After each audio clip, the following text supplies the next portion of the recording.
I put my trust in you, and I trust in love. I put my trust in you, I put my trust in love. I put my trust in you, and I trust in love. I put my trust in you, I put my trust in love.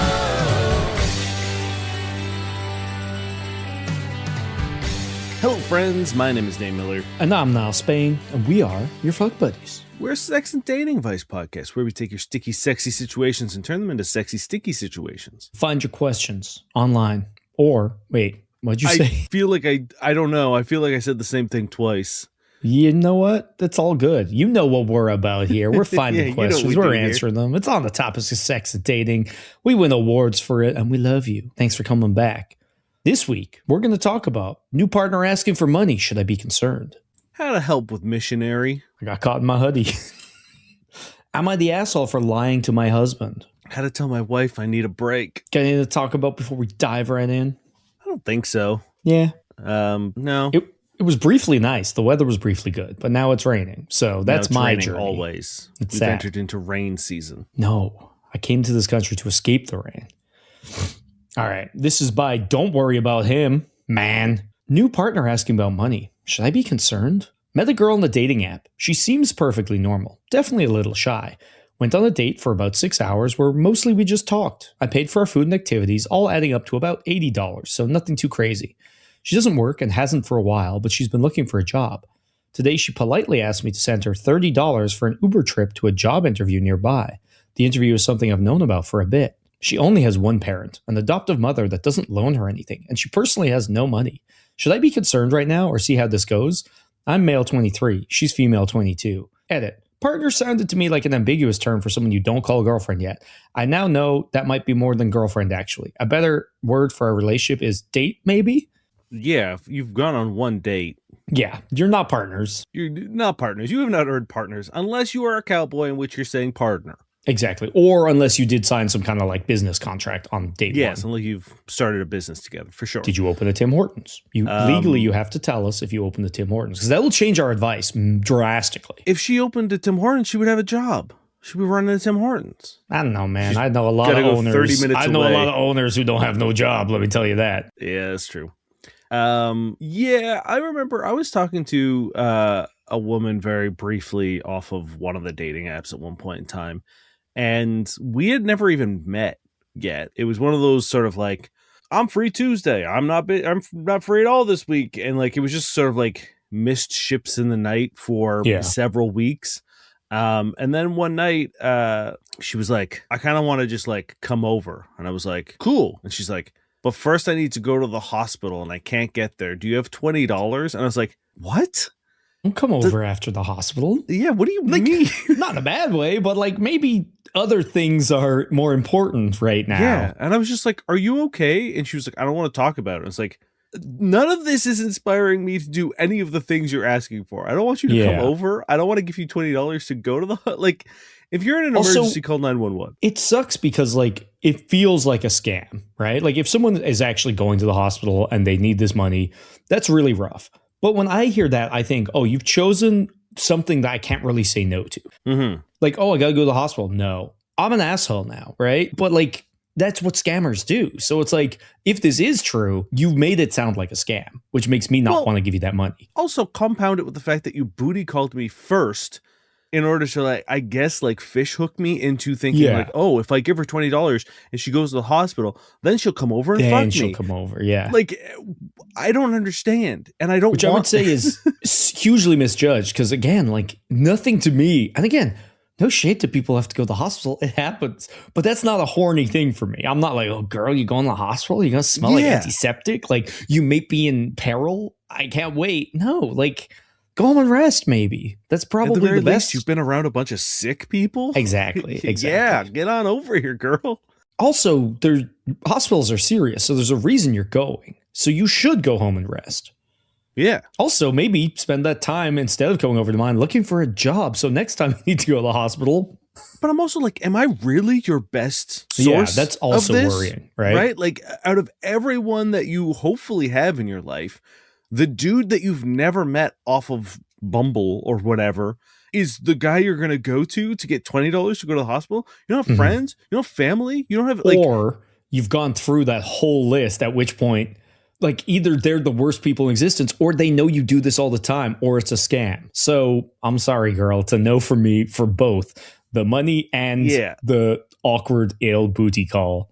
I think I just didn't even respond. I think that was and that's fair. That was just my ghost mechanic. I was just like, I don't know how to move forward with this, and I certainly don't want to talk to you anymore. So I'm just gonna fade into the darkness and let you figure out this hospital visit by yourself. 100%. The amount of things that would have to like all combine in the perfect way for you to be the person that this would make sense for. Like, it's serious enough that she can't get there any other way but Uber, but not serious enough for it to be, you know, an ambulance trip. You're the only person in the world that, like, no, it's just bad. It's just bad. And it's good that you ghosted her, because I'm sorry, guys, you can't just do this shit. It's scam. And also, like, I can't give you $20 and you get an Uber. It goes on a credit card. You know what I mean? Yeah. Like, that's the other. It's like, maybe she was using Uber for cab, and I know a lot of people do that. You know what? She was a very attractive young woman, where I imagine she could get on Tinder and scam any sucker with being like, I don't have any money to get to your place. Give me $20. And then just take that $20 and go to the hospital. Because that's the thing. It's like we try to get people to not be scammed out here. And it's like, yes, sure. Is there a small % chance that this was real? Maybe. But you got to realize, if you're asking for something, you can't couch it in a way that it seems like a scam, because we're out here telling people not to get scammed. Yeah. Yeah. But back to this person. One date, 6 hours. That's very important. And now she's like, give me $30 so I can get an Uber to a job interview. Yeah. This is not your responsibility. No. That's such an overreach. It's such an overstep. It's such a gross. I literally could never do that. No. I think I would just turn to ash if I tried to. Like, she's asking you to spend almost half of what you spent on a date for her to go to. Also, where the fuck is this interview? I mean, like, I don't know what people's geography is. But, like, in order for me to spend $30 on an Uber, I either have to be trying to get somewhere, like, during peak surge time plus a snowstorm, and I'm going halfway across the city. I don't understand. How are you getting to work every other day?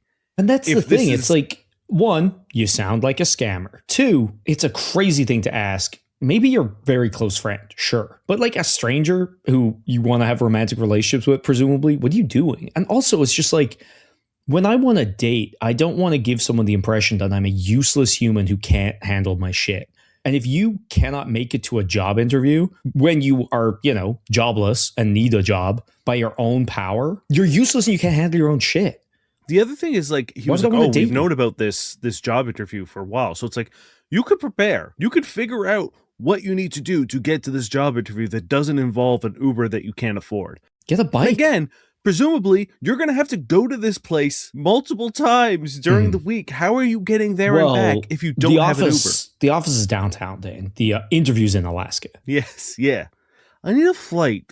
And maybe it is a work from home sort of situation. I don't know. I don't know the semantics of this job or the details of this job, but it does. Regardless of what the deal is, you don't have the responsibility to manage a stranger's finances, because that's what she is. You spent 6 hours with her once. She is a stranger. She is still someone that you just met on the internet, asking you for not an inconsequential amount of money. But, and again, like, that's almost another date with someone else who hopefully isn't going to ask you for money. That's like, you know, you're treating yourself to a nice semi-casual place. You know, you're on an errand and then you're like, I gotta buy myself a fancy burger. That's a treat yourself lunch kind of money. You know, that could be far better spent. And how often do you treat yourself for lunch? You maybe do that instead. Take yourself out on a nice date. I think this is an unhinged thing, because I think it makes them look bad. I think it's a complete overstep. I think it's a wild request. And like, you got to look at situations like this and be like, what are the odds that this is it? This is the one time they're asking for one thing. Doubtful. This is the pebble that becomes a boulder. Yeah, this is going to be the uniform is really expensive, or I need new clothes for the job, or I need a bus pass. Can you buy me a bus pass for the month? Got to my interview, but like I'm really hungry, and now I want to get a nice burger at a semi-casual place, and now that's another 30. You don't want me to tip? It's got to be 40. Like no. And how's she getting back? How's she getting back? She gonna ask you for another $30 to maybe to she get back? factored it in, and it was 215s, which would make it a little bit more reasonable. Yes, that would make more sense. Yeah. Either way, she knew about this interview. She should be able to find a way to get to the place in which she's going, especially if she had multiple days. I would get it if, like, hey, out of nowhere, this company just called and asked me to come into an interview, and I don't have enough time to get there on public transit. If that was like the gambit, I would still be saying the same thing of being like, it's not your responsibility. But at least because again, if that is the case, where are her friends? You're like, oh, she has an adoptive parent who doesn't loan her anything. What does that mean? Whose parents are out here loaning them shit? Like, just maybe she doesn't loan her because she's terrible with money. You ever think about that? Maybe she's been or burned she constantly before. is asking for money. Exactly. If she scammed her poor mom who did the nice thing about adopting her, I don't know. Yeah. It's not your responsibility. And the good thing is, this is a really good litmus test for the relationship where you get to say, no, and watch them freak out and then, or never speak to you again. And now you know what this was about. Yeah.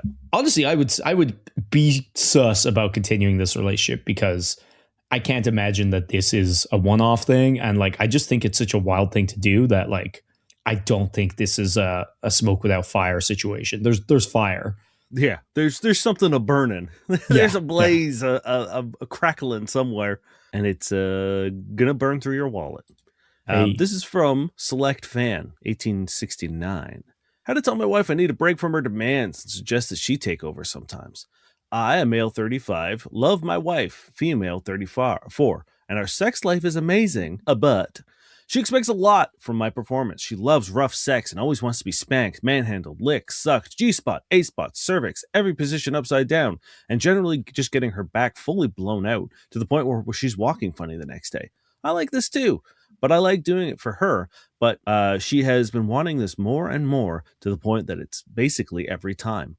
I know a lot of this has to do with the fact that I've changed my body and gotten into really great shape, so I can throw her around more, and I have a lot of stamina, but even I have my limits. After a session like that, I'm tired, and I usually don't want sex for a day or two. But when I hit all of her spots, she wants it every single day, and I haven't even rehydrated from the last one. Once she brought a friend over, and I spent 2 hours giving them 110% to both of them. And the next day, she was so turned on by the experience, she wanted more. But I felt like I needed sleep and an ice pack. What makes it worse is, if we have sex and as a quickie or anything, other than full throttle, she still enjoys it, but she will comment things like, not your A game, or you can go harder next time. And then she will magically not be interested in sex for a week. How do I tell her that I appreciate how much she likes rough sex, but sometimes I want to take it a little bit slower, or even for her to be the one to take control, if for no other reason than it's easier on my body? I'm not going to answer this question.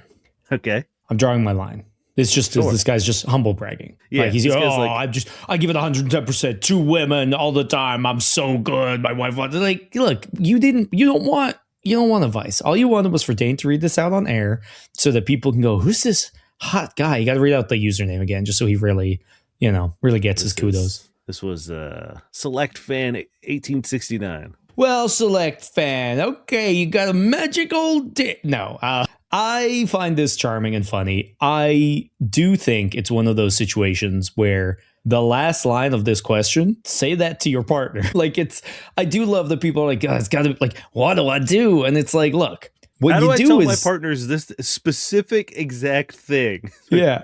Do that, maybe try that. Just be like, hey, like I have been really enjoying, like we've been going at it lately. You know, the time you brought a friend over was really fun. The fact that you're like really enjoying this, I fucking love it. Obviously, because I'm going to town 110% on you. But like genuinely, I'm putting in the work and like I'm fucking wrecked. And like sometimes I'm just not feeling it the next day or whatever. And you can just be like, we could do those things. We can't do this all the time. And also just be like, I don't appreciate if we have a quickie or whatever. Because again, presumably there's some kind of agreement with these quickies or whatever.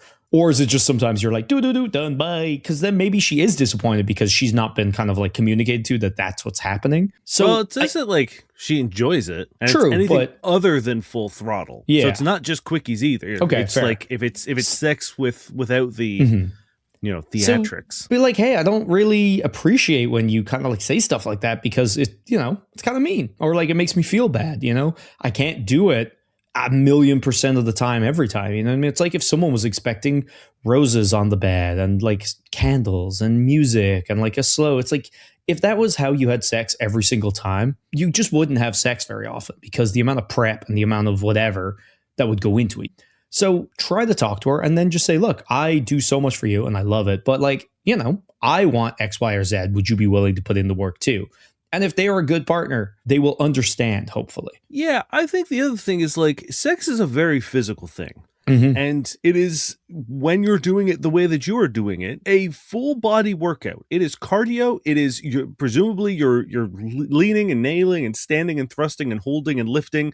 Like you're essentially doing a fucking CrossFit workout with your partner as the giant tire that they are always throwing around in you gotta CrossFit. flip them up and you gotta. Yeah. Right. So it's like, explain it. If she doesn't still understand, be like, when we fuck like this, it's the equivalent of me doing a 2-hour workout or a 1-hour intense cardio and not just hit. So I'm like a tire. I'm heavy and I'm round. Yeah. I'm rubbery. Good. Maybe she'll, I don't know, start working out or something. No, but I'm like, be like, even in high intensity training, there's intervals in which we get to stop. I don't get to stop. It's just high intensity. It's just Also, hit with yeah, one eye. There's 2 eyes in hit workouts, and one of them is intervals. Yeah. So it's like when I do that, the next day I'm exhausted and I'm sore. And it's like, I understand you're sore in a different way. I'm sore in a muscle workout way. So in order to think that I could operate on that level all the time is just physically unfair to me as a person and a human being with a mortal body. Just in case she doesn't understand the like things that Niall has said as well, in the sense of like, just laying out the emotional side of things and being like, I would also like a break from sometimes. But I assume if you are this sore and this dehydrated and everything, you're fucking going. And just relate it back to like when I go to the gym and I do a really big workout, I don't go back to the gym the next day and do a really big workout of the same muscle group. That's how you hurt yourself. That's how things become unpleasant and unenjoyable. And so it's like, it's the same way. When we have a big fuck out, it's tough. Out, love that. Actually, I don't love that because it sounds like cookout.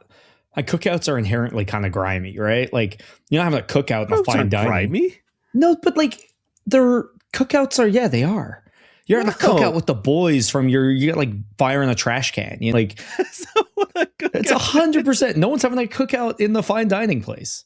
No, but it's making like a family barbecue. Yeah, family's grimy. There's kids sneezing on everything. Like there's an element of grime.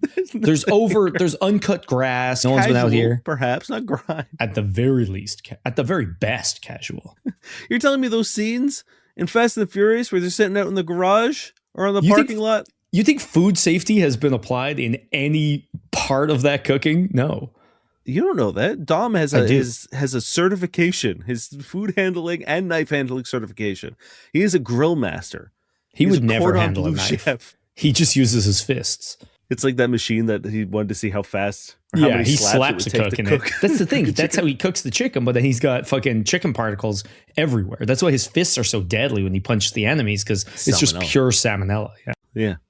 So just tell her you need a break and that it's stupid to expect that level of intensity all of the time. And even like there's so many aspects to this. So I think break it down into the issues you have, like the snide remarks, the lack of, the lack of attention on you, the amount of physicality. And I also just think it's a very fair thing to not want to have sex the same way all the time. Yeah. Even if the roles were reversed and it was like, oh, we have like beautiful, romantic, loving sex. And it's just like, that would get boring if that was all you did, It's the same way if like if you only did one position, if you only exactly did X, Y, and Z, like if it was the same thing all the time, it was always kiss, hug, undress, blowy, sit up, straddle. It just, and on top of this, you should know two things. One, you should be able to talk to your partner. So it is a bit of a sad affair that you've come to us, which we get it. You have to. And, that's how we make our living. But it sucks that you've come to ask a very simple question, which is, how do I communicate with my partner? You should be able to do that. Two, you should know that you're allowed not to have sex when you don't want to. So, it's worrying that it's gotten to this point of I keep having sex when I don't want to. Next time you're tired, just say, oh man, I'm wrecked. My back is sore from yesterday. Or I'm just not in the mood, because you are allowed to do that.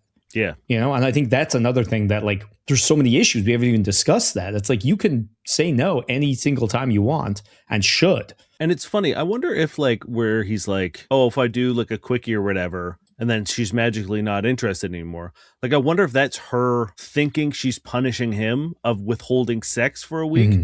Yeah. Which is funny because in this case, he's oh, thank God. Thank God. I can take a protein shake and start recover a little bit. Because that was going to be my joke advice was do a really good session. Then the next day, just have a small one. Then you get a week break.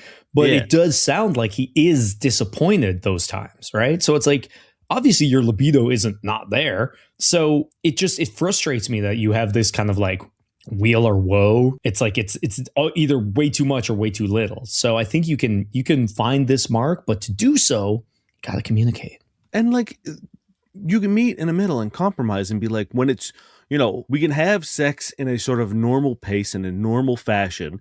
And then when it's time for you to me to finish you off or give you a couple of your own, then I'll take you to Pound Town. Give you a couple of your own. Right? That's how you speak at the cookout. Yeah. Dane slinging sausages across the garbage can fire. Okay. But you can mix and match. You don't need to be full intensity, high intensity the whole time. You can be all right, we're nearing the end of the show. We're going to crank it up to 11 for you for the next, 5 minutes, 10 minutes, whatever. And that's a nice little compromise. But I think the really important thing, what? Compromise. I think the really important thing is, and we've just touched it a little bit, is the comments. That sucks so much. There's one thing about being you could go harder, where it's obviously you like it rough. There's no, I don't need subtext here. The rough sex that throws my back out for a full calendar week is something you enjoy? Really? Yeah. I don't think you need to tell this man that you enjoy rough sex if this man is in shambles, physical shambles after having it. This man looks like a fucking cast member from The Walking Dead after you guys go to Pound Town. Yeah. It's I think we all figured that out. And the not your A game. It's hey, maybe that was for me. Maybe I enjoyed that. And that sucks. If my partner said that, I would call them out almost immediately. Oh, 100%. But especially, I'd be the fuck do you mean? Especially because it is a misjudgment of, again, intent. It's you weren't trying for those big days and failing. You were doing a different thing. So it's to be well, you didn't do this. It's cooking someone sausages at the cookout and they're this burger is not great. It's not a burger. Yeah, not your best burger. Yeah, dude, it's a fucking bratwurst. What the fuck what do you mean? Exactly. So that's the wild part. So communicate, please. Yeah, please. This is by Accomplished East 667. Am I the asshole for lying to my husband about the best I ever had? I just got married recently. She's 26, female. My husband and I got more comfortable talking about the exes. I guess just time, comfort, and having talked through just about everything. We also live out in the boondocks now, so there's always a whole lot of nothing going on. The other night, he asked me about the best I ever had. Right away, I thought of a vacation fling I had that was just extremely memorable. It was in a different country, and to spare you the details, the stuff of romance novels. And I mean that in the way that was also lacking any real substance. Before I answered, he said it was me, not even close, and brought up some memories from our early relationship. I knew my answer, but it didn't feel right to disagree, so I just went with it. I said, yeah, me too, and brought up a different trip we'd taken. I didn't feel bad at all in the moment, but then later he brought it up again, saying the name of the place, the one I said, and I felt a twinge of guilt. And now I'm hoping he drops it, which is making me think maybe this wasn't really that innocent of a lie. Am I the asshole? You are not the asshole. The question of, and I think we talked about this recently, the question of Am I the biggest? Am I the best? What's your best? What's the biggest? Like any of those things are traps and are not there to learn anything. No one is asking these questions. And there's a reason why he fired his answer out quickly, right? There's a reason he fired his answer out first. Yeah. Because specifically to put you in the position of, if you say anything other than him, you will feel like an asshole, regardless of how honest you are. Let's play this out. Hey, like, what was your best time? Mine was yours, and it was amazing. And you're so romantic, and you're my everything. Yeah, mine was Raul. Mine was Raul in Barcelona, and he couldn't walk for a week after he blew my back out. He touched my A spot. Yeah, we both absolutely bedridden for weeks after the first time. You can't ask these questions, especially. I mean, like, you can't. I guess like I could ask my partner this and I would expect an honest answer. And because I think she would know that I would not give a fuck if it wasn't me, right? If she was like, it was this but one we time also when know, I was look at our wherever. rewards. It is us. That's the real reason you'd be confident asking. Yeah. I'm sick of these questions, and I'm sick of specifically men. There was a great video I watched with our good friend Therapy Jeff recently, where he was like, he's been popping off lately, and I love it. Yeah, man. Therapy Jeff is in a era of full attack mode, and I fucking love it. I feel like it's been bubbling up, and then he was just one day was like, you know what? Actually, fuck this, and is now just spewing bare facts, honestly. So I'm here for it. I haven't seen a single thing I disagree with yet. No. But his whole point being like, the men have this sort of like weird fixation on the other men in women's lives. Yeah. He does accuse men of being gay. and again, I can't argue with it because he is talking like clinically in terms of like obsession and sexual desire and stuff, of being like, you have like created a fantasy man that when you envision, is this like 6'4", chiseled jawline, jacked man that you called Chad. Hung boy, yeah. Yeah, like when you think of this man in your girlfriend's past, you think of like the things that threaten you the most, right? You think of like a big attractive man who's good at fucking piano or whatever. Like just one of those things where it's like you construct this like perfect threat to your masculinity. And so now you've created this handsome man that you can never compete with. And then he was like, and then, you sort of like ripple it back and be like, oh, if they have daddy issues, he's like, and now you're calling another man daddy. And it's a great bit. It's a great video. Go follow Therapy Jeff. He's fantastic. Or listen to our episode we previously did with them. Yeah. Or both. It's very true in the sense of like, men are constantly looking for ways insecure men are constantly looking for ways to erase and eradicate the existence of men in their partner's past.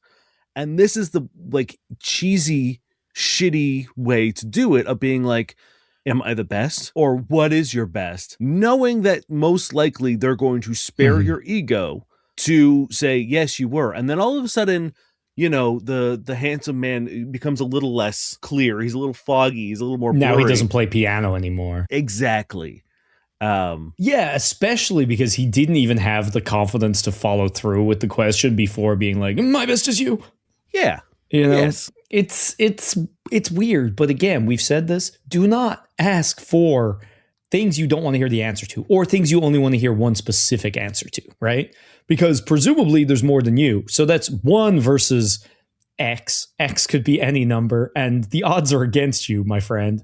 Don't ask things you don't want to hear the answer to. Now, I will say, this person is feeling guilty. I don't know why you need to feel guilty, right? Like, what you've said hasn't hurt them. It's a white lie. It doesn't matter in the grand scheme of things.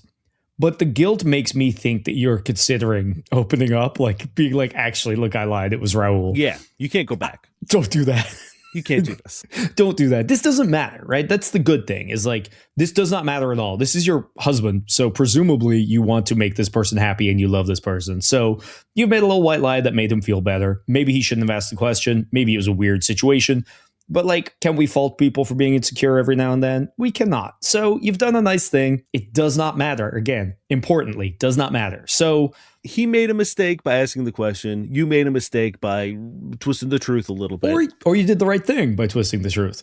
And here's the thing. You didn't technically lie. You chose to marry this person. So despite the fact that maybe you had there is a memorable sexual encounter in your past that stands out to you, you still decided to marry this person and hopefully, spend your life with this person. So is that not an indicator of best for you? This is right. So like we just gotta wiggle the goalposts a little bit. And all you said the truth, right? Yeah. You saw the truth, right? You thought, oh, maybe it's this, but actually, no. And you did admit that while it was the stuff of romance novels, you also said it had no substance. Like, how could it be the best with no substance? Maybe it was very fun. Not marriage material. Fuck Raul. Again. The one thing another point I want to make is you can't look at this and say like, oh, well, his answer was really romantic. It's like, well, it wasn't. Again. So if he wanted to, like, there's no harm in sharing that information. If you guys were just talking about something and it came up and he said, you're actually the best I've ever, that's fine. That's really sweet. But when you phrase it in a way that requires a call and response almost to something like this, then it feels manipulative and it feels cheap. Right? Because for all she knows, now she's thinking and wondering and insecure and being like, well, was he just saying that so that he could hear me say it back to him? Like, there's no reason to believe him any more than he believes you. Exactly. When this information is revealed this way. Because it would be different if like, you guys were cuddling after sex and he says like, you're the best sex I've ever had in my life. Mm-hmm. That's nice. That's sweet. He's not asking for anything in return. He's just paying you a compliment. He's letting telling you know a thing. Yeah. But the second you add in the like, am I the best? Then all of a sudden it all gets washed into what do you want as opposed to thank you for telling me this. Yeah. And that's again, which is why it doesn't matter because like he doesn't need to know the truth. He doesn't want to know the truth. Him not knowing the truth doesn't change anything. It's just kind of a nothing. Like, even if you guys were both like, oh, it was somebody else, like, where do you guys go from there? Like, unless it then turns into a conversation of like, oh, why isn't this the best? What can we do to make it better? It's not you're not going anywhere. You're just getting upset. So don't ask these fucking questions when you don't want to hear the answer. Don't do it. Just don't do it. And you don't tell them now. Just don't. Yeah, nothing is going to be gained here. Because like, there's no world in which he will ever find out about this instance and ever know that it was as good as it was, unless he knows your Reddit account or listens to the show. Yeah. Speaking from Nugget War, I want my boyfriend to do missionary more. My boyfriend should really be making this post, but whenever we have sex, we can't do missionary because he says he hurts his wrist too much. He lasts like for a couple minutes and then just buckles, but he's not exactly weak or anything. So I wanted to see if there's anything to maybe help him stay up.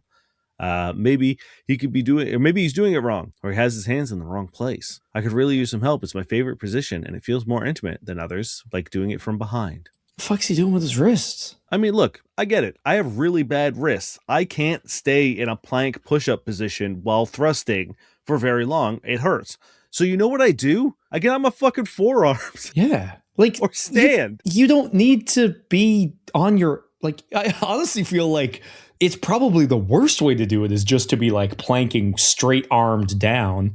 It's nice sometimes. I think like, again, by all means, you get a little bit more view, but it's like, I guess you can also like, you could be like kneeling. Yeah. With her let you, right? Like that's a way you still get the sort of like great view. If anything, you get a better view. You get and your hands are free, so you can be doing anything. Exactly. See, that's kind of where I'm at. I'm more on that end or the lying down end, not the planking in the middle end. Yeah, I mean, like I see the uses spectrum, of all of them. The point here being, there is this entire fucking triangle, or what's the fucking protractor of angles that you could use, and like I don't understand why he's just doing the one. Is my main point. Here's what I'm thinking. He doesn't like it and wants to only do doggy. And therefore he's like, oh, it hurts my wrist, let's do doggy, and is discounting his partner's preference of pleasure. Which is why we're here to give you alternate ways for him to do it, to back him into a fucking corner so he has to fucking communicate, or you gotta fucking suffer through it. Oh, my elbows. No, they're made of, elbows are so strong, bro. Except for mine. Unless you guys are having sex I have on bartender's elbow now. But even then, it's not stopping you, is it? If I can fuck with my mangled toe and you can fuck with your mangled elbow, this man can fuck with his weak ass wrists, okay?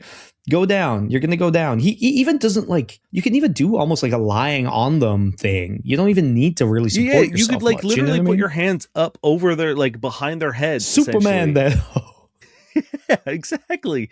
Like, it's weird, but if my part, like, if I had to like limp little like noodles the side of my arm, and I'm just lying down like a dead fish on top of them, if that's what they're into, if that's what they're enjoying, if that's what they want, I'll fucking do it. I don't care. Yeah, I might feel a little silly, and it might really not check all the boxes for me, but I'm happy to help. I'm happy and when to they're take part in done, this. Now it's my time. So yes, I try different angles, get him to sit back on his like, haunches, get him to go down a little bit, either leaning on his elbows or just like fully like almost lying on top of you. These all free up the hands too. So now he's got one for your clit, maybe your like ass, maybe your boobs, like pull your hair, whatever the fuck you're into. These are all good things, but there's just a world of movement in missionary that you can shake things up. So and I just understand tell him that. Like, I'm going to say, like, just throw it in there as well. It's like standing is also an option. It's still missionary if you're on the edge of the bed. I understand that based on what she is saying, it sounds like she wants the closeness of, so it's like being up might not be the vibe that she wants. Sure, but then you're going to get more closeness if you're down in Elbow City. Yeah. Right? So, and then you get to kiss, you get to do a bunch of shit. So, like, it's so easy that you need to be, like, I think aware, because what Dane said earlier is, I think, a very real possibility. When you introduce these things, is it just going to be another complaint? Is it just going to be another this, another that? And then maybe just talk to them and be like, hey, feels like you just don't like this whole process at all. Is it just that you only want to do doggy or something? Being like, hey, I'm trying to fix these, and you just keep shooting down all these ideas. Like, what's really going on here? And it's like, we can do doggy. If that's how you want to finish, we can doggy it up. But like, I'd like a little missionary time as well. And if someone has a problem with that, if someone is bitching and moaning and complaining that they don't get to do the only position that they want to do the whole time, then like they're a bad sexual partner. And hopefully you can have that conversation and open their eyes to the problem. Be like, hey, it's unfair that we only get to do and only have to do the thing that you like, and I don't get to do anything that I like. This seems a little one-sided, don't you? And if they don't see that and they don't want to fix that, then maybe it's time to move on to someone who has stronger wrists. Yeah, someone who's literally going to be like, I want to do what I like all the time, and therefore you get what you like never. That's bad. And if they can't understand that or don't care, why the hell would you want to be in bed with this person? Yeah, it's that simple. This is Still Living 321 blowjobs and how long to give them. I'm in a situationship, so I don't forever. Yeah, it's true. That's it. Well, it's going to be us for the week. I'm in a situationship, so I'm full, comfortable, open communication just yet. I'm still a little shy. I've only been in 2 serious relationships before, and this is my first hookup partner. I was tipsy last night, gave him an hour-long blowjob. It wasn't like pointless sucking. I sucked his dick and kept trying to focus on the nerve areas. Deep throat occasionally. I felt a little bad because I couldn't keep up a fast pace for long because I was getting dizzy from the motion. Kept doing a lot different tongue motions and massaging. It was messy. He wasn't circumcised, so I focused a lot right below head. I think that's what feels good, right? He kept saying, oh God, oh fuck. Said that he didn't know I liked sucking dick this much. Told me every time he was close, I'd stop. So he was going to end up nutting a lot. But he didn't give me praise if I was doing a good job or not, lol, or what he liked, or to keep doing, which is what I'm used to from my past relationship. So I was winging it. He told me he wanted to nut all over my face. So he beat it till he did, which only took less than a min. I'm not used to guys having to beat it and finish, so I'm wondering if I did even a good job. I know in porn they beat it to nut on the girl, but that's for visual. Anyways, is giving an edge blowjob for an hour bad? Or in tipsy state, did I fuck up? Just wondering if I should avoid getting tipsy next time so I can actually keep a fast pace and make it around 5-10 mins, or if this might have been a good thing. I guess I could give it a time will tell if he does hit me up again soon or not, crying face. Oh, man. Jeez. Look, to remove her, this sounds like a very hot encounter.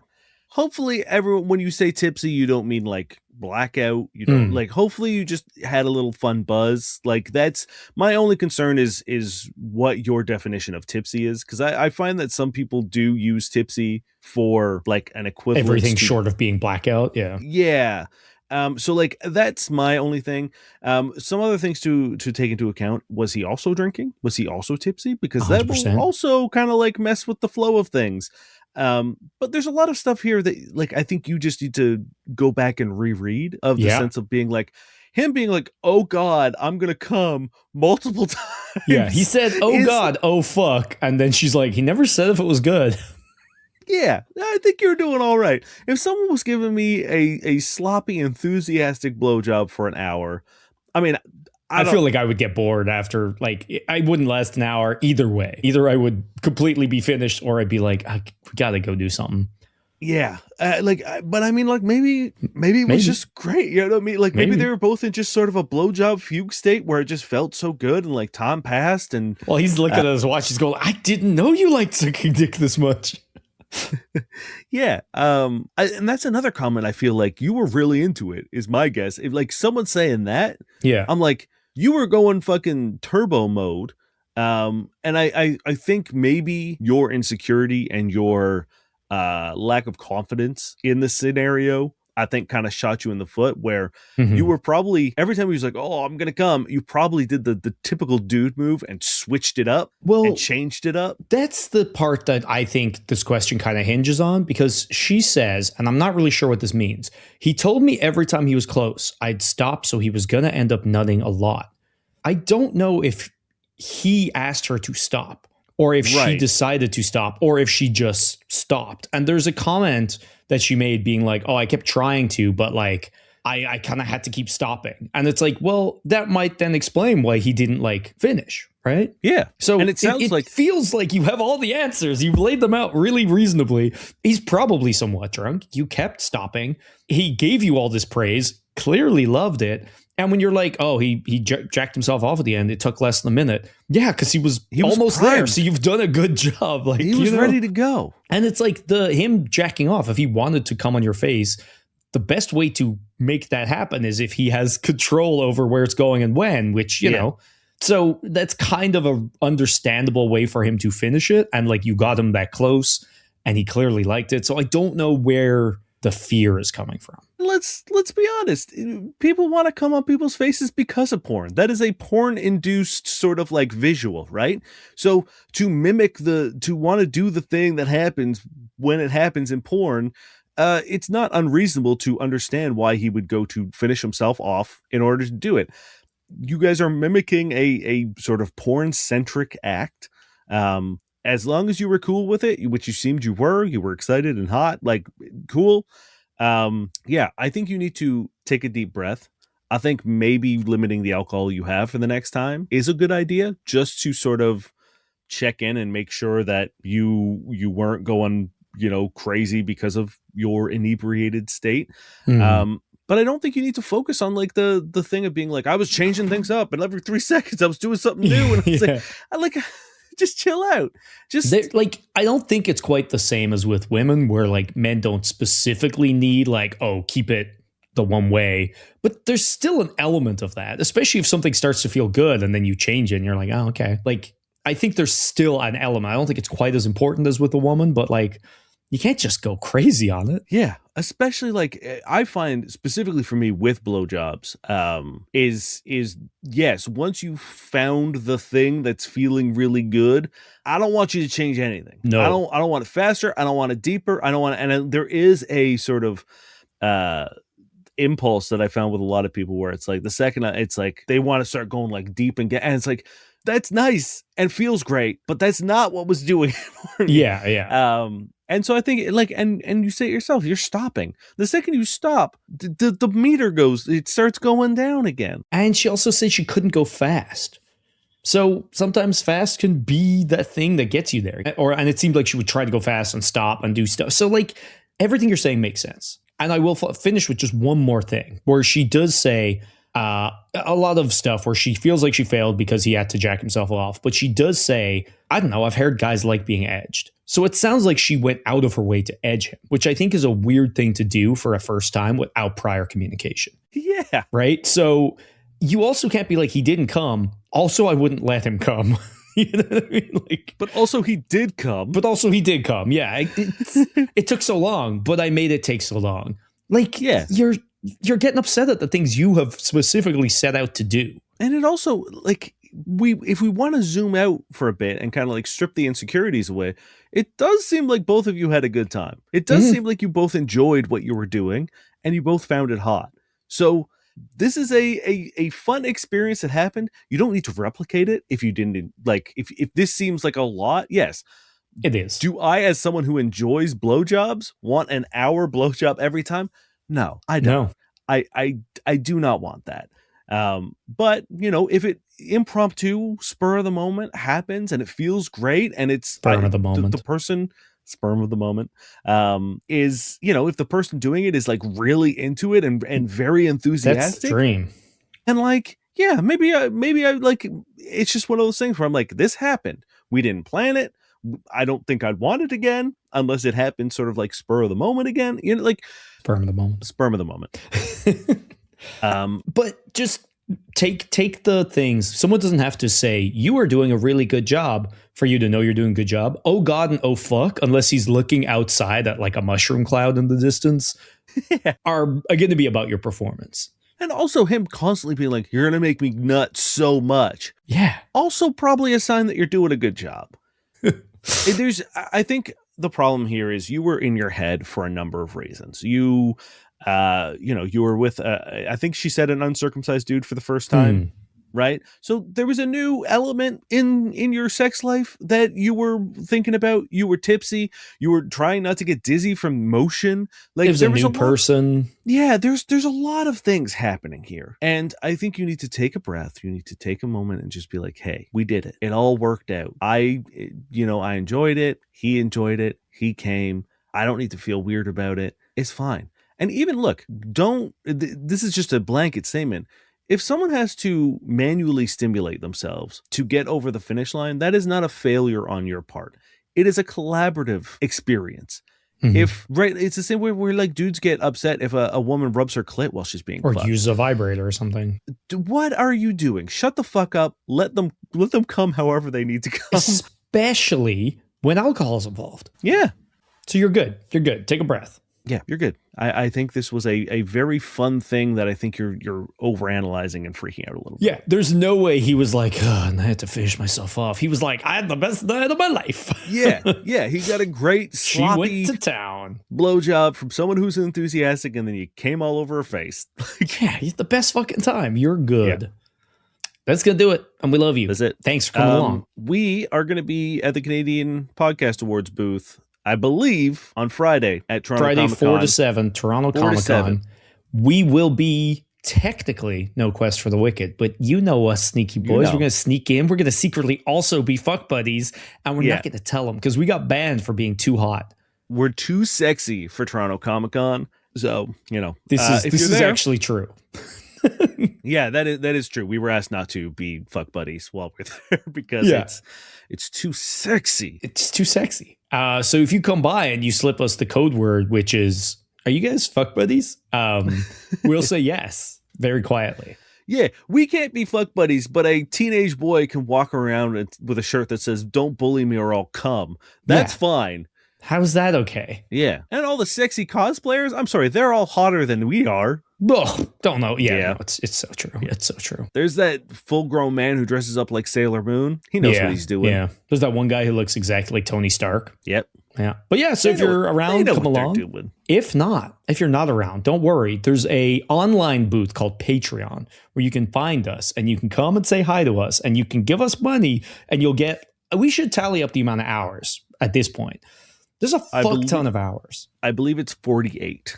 48 hours. That's 2 straight days of listening to us. 2 full days of content. 2 full days. That's insane, right? If you sleep a solid 8 hours, you'll get like 3 days out of that. Pretty much. You know what I mean? If you eat lunch, 4 days. You know what I mean? You can't You're listen welcome. to podcasts and eat lunch. No, God, no. If you're doing that, hey, if you're eating lunch right now, you need to stop one They- of this. they Either will us find you. or the lunch. They don't let it happen. No. We love you. So please join us on Patreon, support the show, tell a friend, like, subscribe, comment, share, find us on social media, the whole gamut. There's a lot of ways to support us, and we appreciate every time you do it. Dan, are you ready? Yeah. She considered him, her head tilted sideways. Those eyes seemed almost to weigh him, to look deep inside him.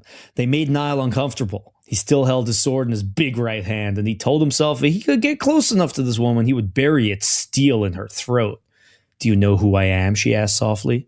So sorry, I thought I.